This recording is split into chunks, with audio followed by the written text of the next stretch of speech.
So, time for the finals.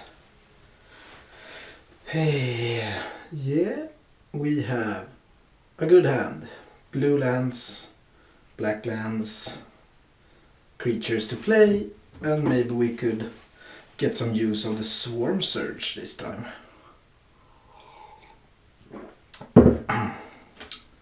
Okay, opponent plays a dual land.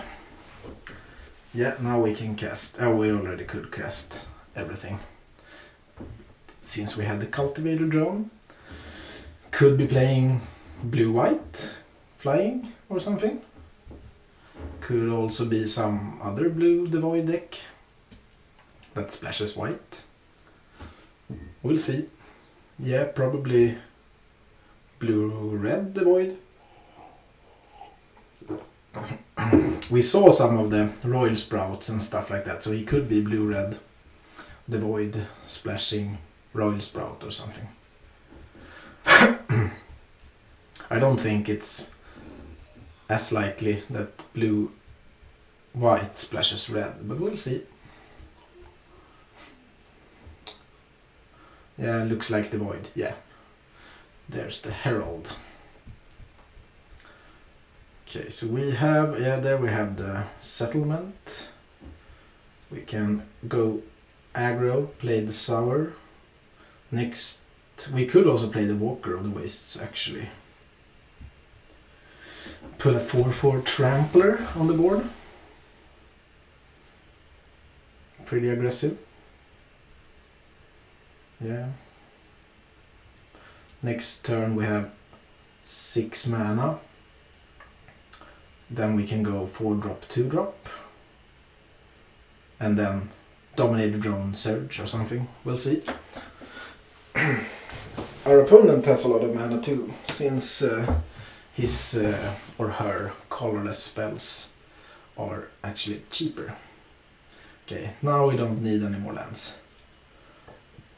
Just setting up good Swarm Surge later. The attack with the Walker seems good.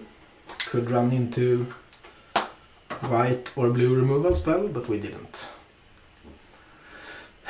Sky Scour and Havoc Sour is something we could do.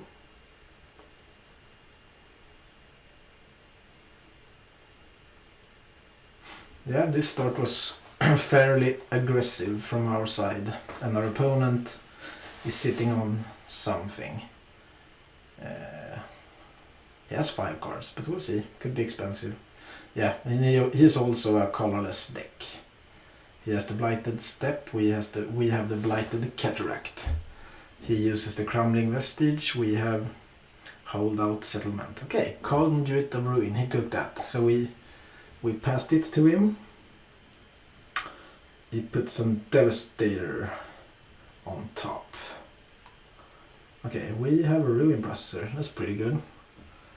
I think we could attack with the Flying and the Sour this turn, let him play something, and then Swarm Surge next turn. Because then also the Dominator Drone will be part of the attack. If he takes the Sour now, we can give him 7 damage, down to 7, and then the Swarm Surge next turn. Looks as if... yeah, we can put him down to 5 actually, if he doesn't block anything. And then the Swarm Surge next turn should be lethal with all these creatures. Yeah, pump. We can pump twice. Up to 5, up to 7. Yeah, good turn. Opponent down to 5. Now he or she could play multiple spells or creatures, because the Conduit and the Herald actually makes the first creature 3. Okay, so he's splashing white for Noyan Dar. That's fair. Noyandar is a good card. He could now play a removal spell or something, get a land to become a 3/3. It will probably be tapped though, but it still feels like next turn. I guess he could kill something here. And but we have trample damage coming in. We could have flying damage coming in. Then it should be enough. No, he kills the flyer. Yeah, that's relevant. But even if he survives, he will have to jump a lot of creatures, and that's okay. Now it's lethal because one of the creatures will get through. Yeah, good draw here. We drew a lot of lands, but also a lot of spells, so it didn't matter. And now he will probably concede. So that shows the strength of sometimes having one Swarm Surge in the deck. It's even better because all our creatures are colorless. So it pumps the team a lot, and the first strike makes the blocking awkward for our opponent. So, do we have to do anything against another Devoid deck? I think we have what we need. I don't want to put in auras, no grave birthing, no sweepers, no colored creatures. No, we just submit.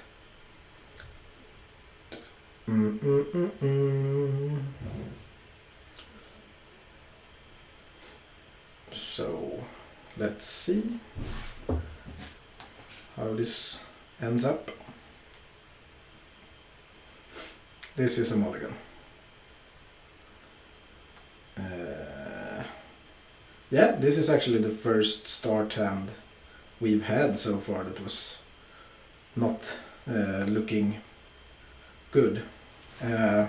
This hand looks better. We're drawing one land, then we can play everything. And we did. Yeah, so now we have black, blue and colorless. So it's not our hand is not super explosive, but okay, so he took some blinding. Yeah, we passed two of them, I think, to the left, so he picked them up. Okay, now from now on we want to draw some spells.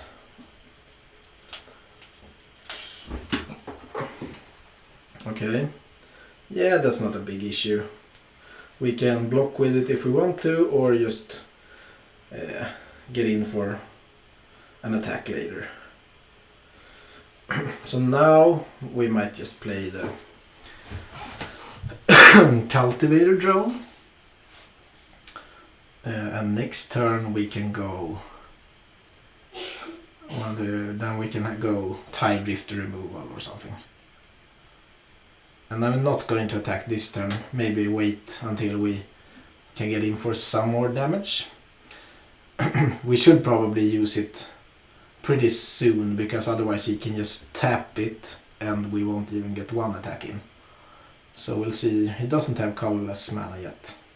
Our opponent has a good deck, it looks like, if he has enough waste symbol producing lands or spells. If not, then it's a bit awkward. We kill the Maw because the Maw is a very good card. We don't want that attacking us.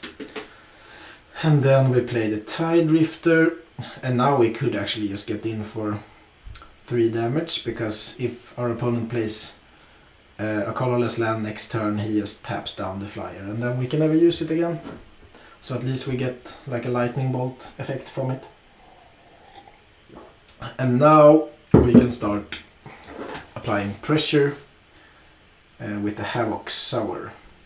Cinder Helion is a good card, but not big enough to go through our Tide Drifter. We don't have double black. Therefore, I think playing the 5 or 4 drop is what we do here.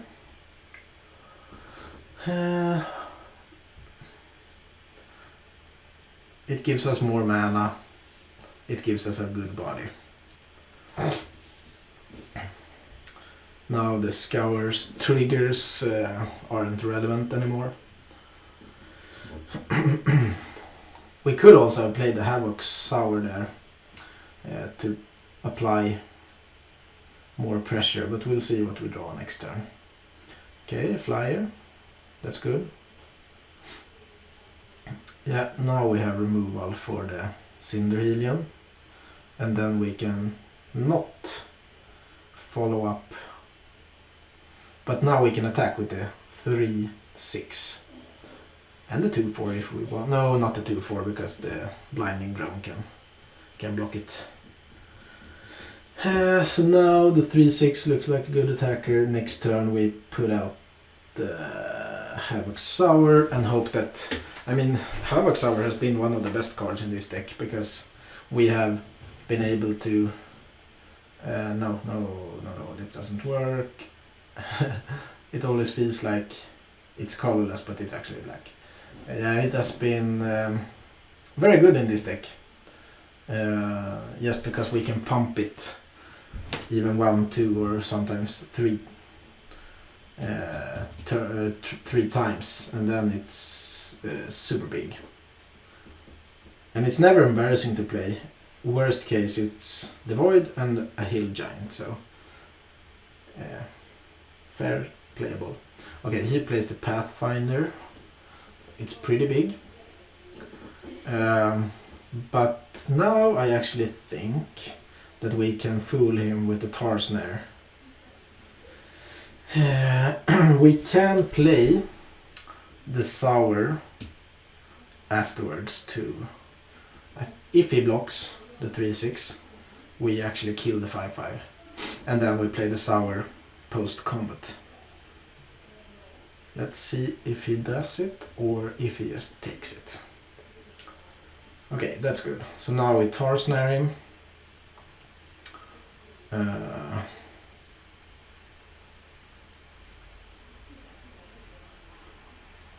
Yeah, we cannot use the... We should be able to use that, but we can't. We will have to use it sorcery speed during our second main phase because of the Magic Online bug. So 5/5 down. Now we can use him and put out the Sour, and now it feels like we should be able to win from here. Of course, our opponent could maybe draw land and play a 7-drop or something, but the Sour is fairly large on this board. He can be 9 power, actually. So I guess we'll see a jump block here. Okay. I don't want to pay the life to pump him main phase even though the card is broken. Because I'm not sure if it will stay tapped. Okay, when we got the jump, so we didn't have to. Yeah, play out a little flyer. I'm not expecting any sweeper effects from the red-blue Devoid deck. Okay, our opponent, will he still fly in? Yeah, he will. But then, if the damage race becomes relevant, we can stay home with the Scour and block the flyer. Okay, good blocker, but not good enough.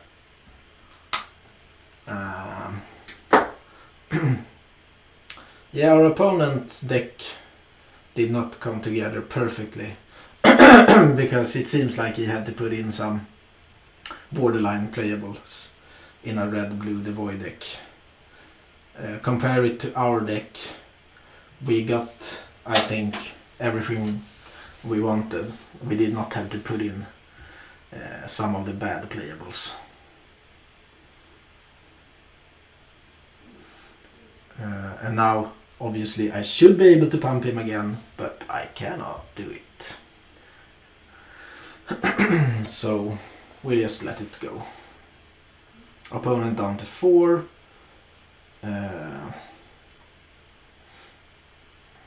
Yeah, I don't see him getting out of this mess. Yeah, that was... maybe our opponent was screwed on some of the mana, but I don't know. It was a fairly easy 3-0, but I think our deck was good. Yeah, we'll see you later. Next time I will play with Jimmy. Bye.